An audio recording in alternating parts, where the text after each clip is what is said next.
Hari ini kita akan belajar kebenaran firman Tuhan kembali.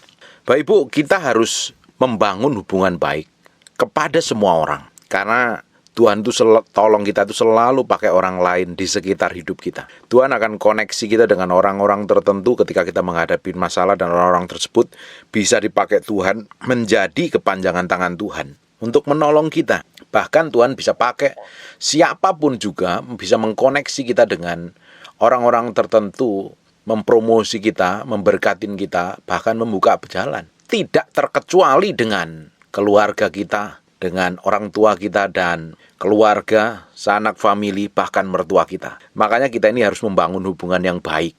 Dengan mertua kita harus membangun hubungan yang baik. Tuhan bisa pakai mertua kita itu memberkatin kita. Tuhan bisa pakai mertua kita untuk membentuk kita. Bapak Ibu, engkau yang memiliki hubungan kurang baik dengan keluargamu, beresin. Dengan saudara kandungmu, beresin. Bagi yang sedang trouble, yang punya masalah, yang sedang ribut, bereskan hatimu di hadapan Tuhan. Kau punya masalah dengan orang tuamu, beresin. Kau punya masalah dengan besanmu, dengan mantumu, dengan mertuamu juga harus beresin.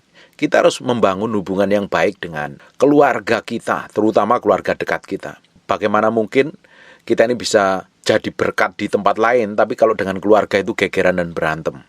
Kalau kita ini berantem, artinya kita nggak jadi berkat bagi keluarga kita. Kita nggak bisa menjadi contoh bagi orang terdekat kita. Justru kehidupan kita sebagai orang percaya harus ngikutin kebenaran firman Tuhan. Hidup takut akan Tuhan dan hidup setia dalam kebenaran firman Tuhan. Praktek firman setiap hari. Sehingga hidup kita itu menjadi berkat bagi banyak orang. Kalau tidak, hidup kita ini akan jadi batu sandungan. Hari ini kita akan belajar hubungan mertua dan mantu ini, dan jadi berkat ternyata. Kita buka di Keluaran pasal yang ke-18 ayat yang ke-13. Keesokan harinya duduklah Musa mengadili di antara bangsa itu, dan bangsa itu berdiri di depan Musa dari pagi sampai petang. Ini Musa luar biasa sekali. Musa luar biasa sekali. Dia melayani orang-orang Israel dari pagi sampai petang. Dia punya hati pelayanan yang luar biasa. Kita mesti belajar dari Musa ini. Ketika mertua Musa melihat segala yang dilakukannya kepada bangsa itu, berkatalah ia, apakah ini yang kau lakukan kepada bangsa itu?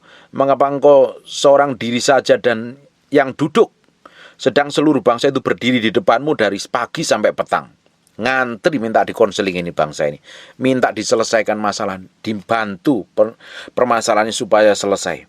Kata Musa kepada mertuanya, sebab bangsa ini datang kepadaku untuk menanyakan petunjuk Allah. Apabila ada perkara di antara mereka, maka mereka datang kepadaku dan aku mengadili antara yang seorang dan yang lain. Lagi pula aku memberitahukan kepada mereka ketetapan dan keputusan Allah. Tetapi mertua Musa menjawabnya, tidak baik seperti yang kau lakukan itu. Ketika Musa sibuk melayani orang-orang Israel, membantu mereka, mengkonselingin, memutuskan masalah sesuai dengan keputusan Tuhan, dan ngelihat seperti itu, mertuanya itu kasih nasihat loh. Tapi mertua Musa menjawabnya, tidak baik seperti yang kau lakukan itu. Dan Musa kalau nggak memiliki hubungan yang baik dengan mertuanya, nggak mungkin mertuanya kasih nasihat loh. Kalau engkau nggak memiliki hubungan yang baik dengan mertuamu hari ini, pastikan dibereskan dulu hatimu. Bapak Ibu, saya ini berkeputusan, berketetapan hati dengan istri saya setelah menikah. Ketika kita menikah, setelah menikah, saya bilang sama istri saya, orang tuamu adalah orang tua saya. Saya nggak punya mertua. Orang tuamu adalah orang tua saya. Karena kita satu daging. Orang tua saya adalah orang tua kamu. Jadi kita ini punya perjanjian khusus dengan istri saya bilang begitu. Kita komitmen dengan seperti itu. Jadi kita harus komitmen dengan hati kita, bahwa mertua kita adalah orang tua kita. Kita mesti bangun hubungan yang baik. Kita harus memiliki hubungan yang baik dengan mertua kita, atau dengan mantu kita, dengan besan kita, dengan siapapun juga kita harus berhubungan baik. Kalau kita ini memiliki hubungan baik, orang-orang di sekitar kita itu bisa dipakai Tuhan untuk menasihatin, memberkati, membuka jalan, melakukan hal yang lain yang Tuhan bisa pakai mereka. Makanya kita ini harus berbuat baik kepada semua orang. Sekalipun orang itu menjengkelkan, sekalipun orang itu menyebalkan, kita harus tetap berbuat baik. Apapun yang terjadi, kita harus tetap respek dan hormat dengan orang-orang di sekitar kita. Bapak Ibu, Tuhan itu memberkatin kita, tidak ujuk-ujuk dari surga dikirim satu karung US dollar atau dikirim emas 1 kilo, 2 kilo di kamar kita. Tuhan tuh memberkatin kita selalu pakai orang lain di sekitaran hidup kita. Tuhan tuh selalu kirim berkat melalui kita, memberkati kita selalu pakai orang lain. Dan kita nggak bisa tentukan orang yang mana yang dipakai Tuhan tuh memberkatin kita. Kita seringkali milih, kita dekat dengan si A, si B, si C. Kita deketin mereka, jangan-jangan dia yang dipakai Tuhan. Ternyata Tuhan nggak pakai kadang. Kadang orang yang nggak pernah kita pikirkan, kita nggak pernah sangkakan, kita nggak pernah duga-duga, malah itu yang dipakai Tuhan. Makanya kita nggak bisa memilih orang yang mana yang dipakai Tuhan untuk memberkatin kita, mengkoneksi kita. Bagian kita hari ini adalah menjalin hubungan yang baik dengan semua orang. Karena kita tidak pernah tahu orang yang mana yang dipakai Tuhan di sekitaran hidup kita. Bagian kita bersikap baik, membangun hubungan, berdamai. Jangan malah berantem, gegeran, ribut, saling sindir, saling tuduh dan lain sebagainya. Kita harus benar-benar hidup takut akan Tuhan. Hidup berdamai dengan orang di sekitaran kita. Dan kita harus hidup damai dengan diri kita sendiri dan berdamai dengan Tuhan. Ketika Musa diperhatikan oleh mertuanya, melayani dari pagi sampai petang. Dari pagi sampai petang, setiap hari. Bayangin. Dan mertuanya Musa ngomong begini, tidak baik seperti yang kau lakukan itu. Engkau akan menjadi sangat lelah, baik engkau, baik bangsa yang berserta engkau ini. Sebab pekerjaan ini terlalu berat bagimu, takkan sanggup engkau melakukan seorang diri saja. Ini kasih nasihatnya bijaksana sekali loh. Jadi sekarang dengarkanlah perkataanku, aku akan memberi nasihat kepadamu dan Allah akan menyertai engkau. Adapun engkau wakililah bangsa itu di hadapan Allah, yang kau hadapkan perkara-perkara mereka kepada Allah. Perhatikan. Jadi sekarang dengarkanlah perkataan, aku akan memberi nasihat kepadamu. Orang itu kalau disayang, orang itu kalau sayang sama kita itu selalu, kalau kita bikin kesalahan selalu diberikan nasihat. Kalau kita memiliki hal yang tidak benar, kita ini sudah melenceng, selalu dinasihatin. Itu tanda orang yang peduli dengan kita. Tapi kalau kita ini ada orang, kita bikin kesalahan, kita bikin pelanggaran, dibiarkan saja. Itu yang bahaya, itu nggak sayang. Justru orang yang sering menegur dan menasihatin kita, itu kita harus respect dan hormat. Mereka lah sering kali dipakai Tuhan untuk menuntun, mengingatkan, membuat jalan kita itu lurus kembali. Jangan malah dimusuhin, jangan malah dikata-katain, dicari kelemahannya, diserang balik dan diperlakukan buruk. Jangan seperti itu. Kalau kita ini salah, dinasihatin orang, terima sebagai suatu kebenaran, supaya kita ini hidup benar di hadapan Tuhan, supaya jalan kita itu lurus dan tidak menyakitin hati Tuhan. Jangan malah dimusuhin. Musa bikin sesuatu yang tidak tepat, akhirnya mertuanya nasihatin karena sayang. Kalau kamu lakukan seperti ini, nanti nggak baik buat kamu. Makanya diberi nasihat nih. 20, kemudian haruslah engkau mengajarkan kepada mereka ketetapan-ketetapan dan keputusan-keputusan, dan memberitahukan kepada mereka jalan yang harus dijalani dan pekerjaan yang harus dilakukan. Nasihatnya luar biasa sekali loh. Apalagi kalau kita ini ketemu dengan orang-orang yang memiliki pengalaman hidup berperjalanan dengan Tuhan, belajar sama mereka, minta nasihat, minta hikmat. Saya senang sekali ketika ketemu dengan orang-orang yang memiliki perjalanan dengan Tuhan yang lama, yang dalam dengan Tuhan, hidup berjalan memiliki pengalaman yang luar biasa dengan Tuhan. Saya banyak ngobrol dengan mereka, saya mau belajar banyak.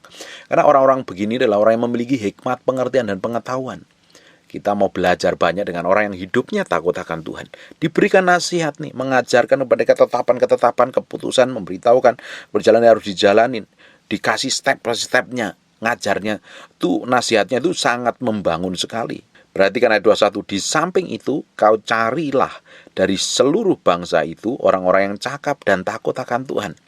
Pilih, kalau mau cari pembantu adalah satu-satunya pembantu atau staf atau personal asisten atau orang yang bisa kita percaya. Pertama loh, cakap, memiliki skillful, bukan orang yang bodoh, bukan orang yang nggak bisa apa-apa, yang pelongo-pelongo, tetapi orang yang cakap dan takut akan Allah. Orang punya skill dan takut akan Allah. Ini penting sekali. Makanya kita sebagai orang Kristen nggak boleh bodoh, nggak boleh malas. Kita harus belajar terus. Kita harus belajar dan hidup takut akan Allah. Kalau kita ini belajar dan hidup takut akan Allah, kita akan semakin disingkapkan kebenaran, dan Tuhan pasti akan pakai hidup kita menjadi berkat bagi banyak orang. Hanya orang-orang yang skillful, orang yang profesional, orang yang pinter, Itu yang akan dipakai oleh perusahaan-perusahaan. Bayangkan, kita ini sebagai anak Tuhan sudah memiliki hikmat, hidup takut akan Tuhan, karakternya baik, pinter lagi. Pasti Tuhan akan kirim orang-orang tertentu untuk mempromosi kita. Bahkan kita dikoneksi. Bahkan kalau kamu ketemu dengan orang-orang yang seneng. Karena apa? Kamu pintar, cakap, skillful, dan hidup takut akan Allah. Orang-orang model kayak begini loh yang dipakai Tuhan. Di samping itu kau carilah dari seluruh bangsa itu orang yang cakap dan takut akan Allah. Ini penting nih. Orang yang cakep, skillful, dan takut akan Allah. Bukan orang yang males, bukan orang yang gak ngerti apa-apa. Makanya setiap orang Kristen dilarang keras bodoh, harus belajar. Pak, nggak bisa ini, nggak bisa, nggak punya pengalaman, belajar. Hari ini Bapak Ibu bisa belajar dan lewat Google aja Bapak Ibu bisa belajar apapun juga. Lewat YouTube menggayang orang yang nggak bisa masak, orang yang bisa bikin kue itu bisa kok, cakap kok. Lagi malah mahir lah. Kalau nggak mau belajar ya artinya engkau akan ketinggalan banyak hal yang Tuhan janjikan. Bahkan engkau nggak akan bisa menikmati janji Tuhan yang akan kau terima. Kita ini kalau nggak mau belajar terus, kita nggak mau mengembangkan diri, kita nggak mau jadi orang yang profesional, kita itu akan banyak sekali kelewatan, bahkan kehilangan apa yang Tuhan janjikan dalam kehidupan kita. Bayangkan kalau hidup kita ini cakap dan takut akan Allah dan dapat dipercaya, pasti Tuhan promosi. Karena Musa cari orang-orang model kayak seperti ini. Dan yang benci kepada pengejaran suap, nggak korupsi. Hari ini orang ngejar duit, pakai cara apapun juga loh. Kita tuh bekerja cari uang, cari penghasilan, tapi jangan pakai cara yang sifatnya tidak berkenan di hadapan Tuhan. Percuma. Bagaimana mungkin kita cari uang dengan cara yang tidak kudus, tidak suci, dan anak istri kita kasih makan dari hasil uang yang nggak benar.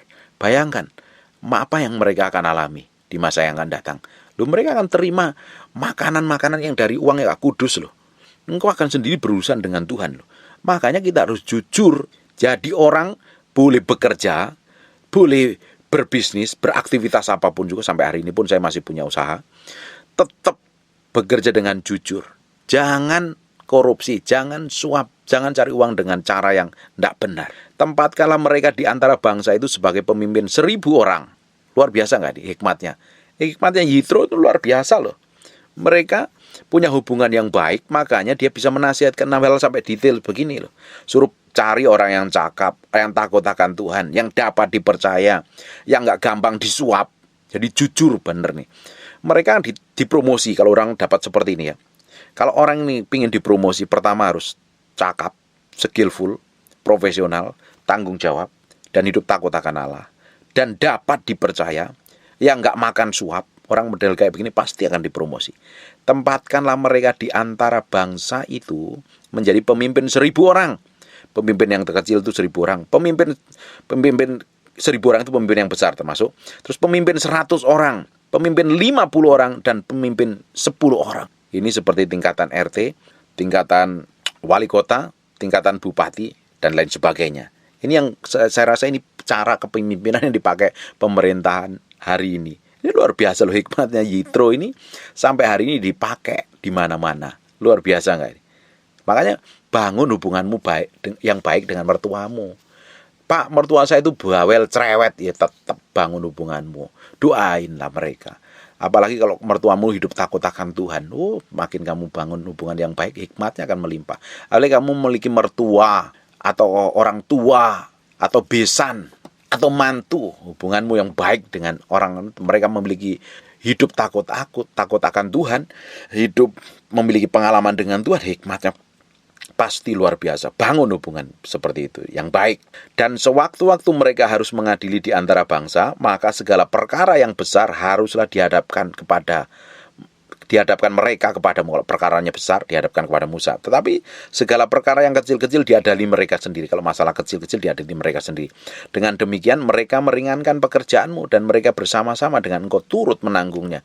Cara kepemimpinan kayak begini yang membantu kita. Saya hari ini nggak bisa ngonselingi semua orang. Bisa mabuk saya. Tiap hari terima konseling orang. Orang-orang tertentu saya serahkan kepada orang kepercayaan saya. Bantu pelayanan saya. Ada lagi kalau kita melayani, saya nggak bisa pelayanan sendiri. Pelayanan semakin hari semakin besar. Saya bisa percayakan dengan orang-orang di sekitar saya yang saya bisa percayai. Ini membantu pelayanan semakin efektif. Bapak Ibu, kita harus belajar dari apa yang dinasihatkan mertuanya Musa. Jika, 2:3, jika engkau berbuat demikian dan Allah memerintahkan hal itu kepadamu, maka engkau akan sanggup menahannya. Dan seluruh bangsa ini akan pulang dengan puas senang ke tempatnya. Luar biasa nggak? Kalau kita ini bisa berbuat yang penuh hikmat, pengertian, tepat seperti yang Tuhan mau, kita akan membuat orang itu bahagia bersama Tuhan. Puas dan senang di tempat. Perhatikan, ayat 24. Musa mendengarkan perkataan mertuanya itu dan dilakukannyalah segala yang dikatakannya. Dengerin baik-baik ya, Bapak Ibu. Kita ini kalau terima nasihat, belajar dicerna dengan baik. Jangan buru-buru ditolak. Jangan merasa sok pintar sendiri. Jangan merasa sok benar sendiri. Belajar dengan baik. Belajar memiliki hikmat, kesabaran, pengertian. Kalau kita ini mau belajar, kita membangun hubungan, terima nasihat, diterima, kita akan banyak berubah. Kalau sekalipun orang itu negur ya, kalau kita salah ditegur, ya kita berubah. Sekalipun kita ini benar ditegur, ya terima tegurannya sebagai didikan. Jangan malah dimusuhin. Siapapun orang yang menasihatin kita atau menegur kita, terima teguran itu.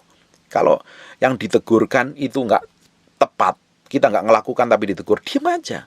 Tuhan akan lakukan pembelaan atas hidupmu. Jangan mentang-mentang marah-marah, nyerang balik dan lain sebagainya. Apalagi kalau ada orang-orang menasihatin. Nasihat itu sebenarnya salah satu masukan yang bisa membuat kita itu mengkoreksi diri dan semakin maju. Jangan alergi dengan teguran. Jangan alergi dengan nasihat. Jangan merasa benarnya sendiri. Jangan merasa pinternya sendiri. Kita itu harus belajar hari demi hari, semakin hari semakin berubah. Tuhan itu bisa pakai siapapun juga orang di sekitar kita untuk menegur, untuk menasihatin, untuk membimbing, untuk meluruskan. Kita tuh belajar peka dan dengar-dengaran. Kita tuh harus memiliki hati yang mau benar-benar belajar berubah. Dengerin baik-baik. Bedanya Saul dengan Daud. Saul ketika bikin kesalahan, ditegur, nggak terima, marah. Dia bela diri, membenarkan dirinya. Kenapa? Takut harga dirinya hilang di hadapan jemaat. Tapi Bapak Ibu bisa perhatikan apa yang dilakukan Daud. Ketika Daud ditegur dan dia sadar diri, bertobat, Tuhan pulihkan. Padahal kalau kita hitung-hitung, kita belajar kesalahan antara Daud dan Saul, lebih banyak kesalahan dosanya si Daud. Saul tidak membunuh, Saul tidak berzina. Tapi bayangin, Daud membunuh, Daud berzina, Daud ngambil istri orang. Tetapi tetap Tuhan berkenan kepada Daud. Karena apa? Dia bertobat balik kepada Tuhan. Dia terima nasihatnya. Dia terima tegurannya. Dia terima peringatannya. Tapi Saul nolak. Merasa benar. Merasa hebat. Merasa pintar. Merasa harga dirinya yang paling baik. Paling utama. Sehingga dia takut harga dirinya itu jelek di hadapan para jemaatnya. Akhirnya apa? Kehilangan. Ditolak Tuhan. Kehilangan tahtanya dan ditolak Tuhan. Kita harus belajar dengar-dengaran ketika ada orang menasihatin kita. Apalagi kalau kamu dengar firman Tuhan yang nemplak hatimu karena kamu melakukan kesalahan dan dosa. Bertobat balik kepada Tuhan. Balik kepada Tuhan. Minta pertobatan. Sungguh-sungguh berubah. Ayat yang ke-25, perhatikan baik-baik. Dari seluruh orang Israel, Musa memilih orang-orang yang cakap, mengangkat mereka menjadi kepala atas bangsa itu. Tetap Tuhan itu akan pakai orang-orang yang cakap, orang yang memiliki hikmat itu dipakai double porsi. Dua-duanya bisa dipakai Tuhan, tapi pengaruhnya akan berbeda. Bapak Ibu, kita akan belajar dari apa yang dilakukan Paulus dan Petrus. Dua-duanya ini rasul yang dipakai Tuhan luar biasa. Urapannya itu powerful sekali. Tapi Bapak Ibu, Petrus adalah orang yang tidak terdidik. Dia adalah nelayan, nggak terdidik, nggak punya pendidikan. Tetapi si Paulus, dia orang yang terdidik. Dia dididik oleh Gamaliel. Dia punya pendidikan, dia punya skill yang luar biasa. Perhatikan, Paulus dipercayakan Tuhan nulis 3/4 perjanjian baru. Petrus pun juga dipercayakan nulis kitab perjanjian baru. Tapi nggak banyak, pengaruhnya lebih banyak Paulus. Kalau kita ini memiliki skillful, pengetahuan, hikmat, kepandaian, dan pengertian, itu perlu kita pelajarin itu. Nggak ujuk-ujuk datang. Kalau mau minta hikmat, kamu minta hikmat benar-benar berjalan, minta hikmat di hadapan Tuhan. Kalau kamu sungguh-sungguh hidup takut akan Tuhan, hidup belajar terus, memperbarui diri, belajar mengembangkan diri, punya punya keahlian apa, punya karunia apa, dikembangkan terus. Kalau bahasanya orang hari ini memiliki talenta itu sebenarnya duit. Kalau memiliki skill itu dikembangkan, diasah terus, banyak belajar terus. Orang-orang model kayak begini akan dipromosi loh. Ternyata Musa memilih orang-orang yang cakap. Cakap itu artinya skillful, punya pengetahuan, punya karakter yang baik, punya kepribadian yang baik, punya sikap yang baik. Ini penting sekali. Dan mengangkat mereka menjadi kepala atas bangsa itu. Menjadi pemimpin 1.000 orang, pemimpin 100 orang, pemimpin 50 orang, dan pemimpin 10 orang. Mereka ini mengadili di antara bangsa itu sewaktu-waktu. Perkara-perkara yang sukar dihadapkan mereka kepada Musa. Yang susah, yang sulit, masalahnya itu dihadapkan kepada Musa. Tetapi perkara-perkara yang kecil diadili mereka sendiri. Kemudian Musa membiarkan mertuanya itu pergi dan pulang ke negerinya. Hebat nggak? Karena hubungan baik dengan mertuanya. Dia terima nasihat mertuanya. Akhirnya kepemimpinan Musa jalan. Dan bangsa itu hidup dengan tidak berkeberatan. Everything is okay. Nah, kita meski bangun hubungan yang baik dengan siapapun juga hari ini. Kalau engkau nggak memiliki hubungan baik dengan banyak orang, berarti ada yang salah dengan sikap hatimu, ya perlu bertobat balik kepada Tuhan. Izinkan Tuhan mengkoreksi hatimu. Apalagi yang suka berantem dengan mertuamu, bertobat engkau. Apalagi mantu-mantu perempuan yang sukanya kurang cocok dengan mertuamu, berarti sikap hatimu yang gak benar di hadapan Tuhan. Harus belajar. Mertuamu adalah orang tuamu. Karena engkau menikah dengan anaknya, tanpa mertuamu engkau gak akan bisa menikah anaknya, karena gak bakalan lahir anaknya. Makanya waktu kita ini menikah dengan pasangan kita ini menjadi satu daging. Satu daging. Orang tuamu adalah orang tua suamimu atau istrimu, orang tua pasanganmu. Begitu juga sebaliknya. Makanya bangun hubungan baik. Tuhan akan memberkati. Terima nasihat, belajar menerima nasihat. Menerima teguran dengan sikap hati yang benar di hadapan Tuhan. Tuhan akan bawa kita naik ke level yang berbeda. Tuhan akan berkatin kita, Tuhan akan promosi kita, Tuhan akan tinggikan kita, dan nama Tuhan akan dipermuliakan melalui kehidupan kita. Amin. Sekarang tutup matamu, tutup Alkitabmu. Kita berdoa, Bapa, dalam nama Yesus, terima kasih buat firman-Mu. Kami materaikan dengan darah Yesus, terpahat dalam loh batin kami yang dalam firman ini jadi kehidupan. Berkati semua orang yang mendengar firman ini, diberkati Tuhan tanpa terkecuali. Dibawa mereka memiliki hubungan yang baik, memiliki hubungan yang baik dengan keluarga, dengan mertua, dengan orang lain, dengan mantu, besan, dan siapapun juga di sekitar hidupnya. Diberkatin Tuhan. Mereka memiliki hubungan yang saling mendukung, saling menasihatin, saling menegur. Semakin hari semakin dibawa menjadi serupa segambar dengan Tuhan. Terima kasih ya Tuhan buat firman-Mu malam hari ini. Kami berdoa juga untuk orang-orang yang sakit. Kami lepaskan urapan kesembuhan oleh bilur oleh darah Yesus. Jadilah engkau sehat, jadilah engkau tahir. Dalam nama Yesus. Terima kasih Tuhan. Kami kembalikan segala hormat, pujian, pengagungan kami buat Raja kami yang maha mulia. Dalam nama Yesus. Haleluya. Amin. And God bless you.